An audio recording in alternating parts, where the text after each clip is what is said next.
আজকের আয়োজন মটরশুঁটি আলুর পরোটা। হ্যাঁ, একসাথে বানাচ্ছি। একসাথে মানে মটরশুঁটি আলু একসাথে সিদ্ধ করে নিয়ে লবণ দিয়ে মেখে রেখে দিয়েছি। তারপর কড়াইয়ে সরষের তেল গরম করে কালো জিরে ফোড়ন দিয়ে তাতে আদা ঘষা আর কাঁচা লঙ্কা কুচি স্বাদ মতো দিয়ে ভালো করে নাড়াচাড়া করে হলুদ দিয়ে নাড়াচাড়া করেছি।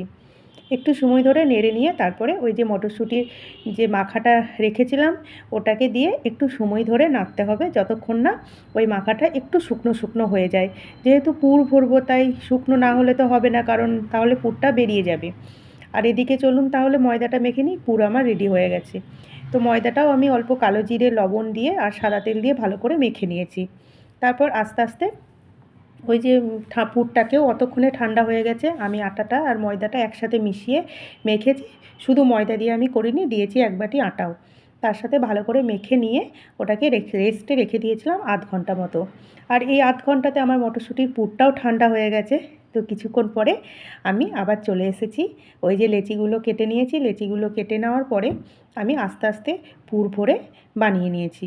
একটু সময় ধরে বানাতে হবে যাতে মুখটা ফেটে বেরিয়ে না যায়।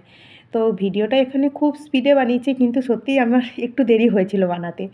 তো তারপরে আস্তে আস্তে বিলে নিয়েছি সমস্ত পরোটাগুলোকে। আর এদিকে ফ্রাইং প্যান বসিয়ে পরোটাগুলোকে আমি ভেজে নিয়েছি। তো আস্তে আস্তে আমার ভাজাও হয়ে গেছে মোটামুটি পরোটা। তো এই শীতে কার কার ভালো লাগে এরকম একটু মুখরোচক খাবার রাতের দিকে খেতে, একটু জানাবেন। আর চলুন তাহলে আবার দেখে নিই পরের মানে পরের অংশটা। এরপর আমি আস্তে আস্তে পরোটাগুলোকে ভেজে নিয়েছি। তেল কিন্তু আমি খুব কম ইউজ করেছি এখানে। কেউ বলবেন না আবার যে পরোটা ভাজছে এত কম তেলে। আমি সবসময় তেলটা একটু কমই ব্যবহার করার চেষ্টা করি।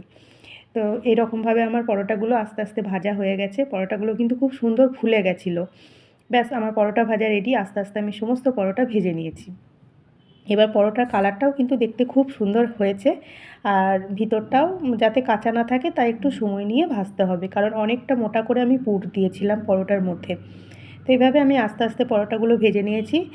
চলুন মেয়েকে একটু টেস্ট করিয়ে দেখি কেমন হয়েছে বলে ও। কারণ ও খেতে খুবই ভালোবাসে, আর আমি যাই বানাই ও প্রথমে টেস্ট করে। দাঁড়ান মেয়েকে একটু টেস্ট করিয়ে দেখি কেমন হয়েছে বলে। খেয়ে বলো বাবু কেমন হয়েছে।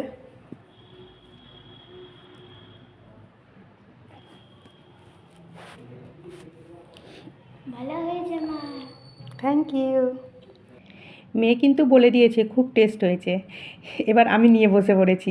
কিচ্ছু বানাইনি পরোটার সাথে খাবার জন্য, শুধু ডিম ভাজা করেছিলাম আর নিয়েছিলাম একটু সস।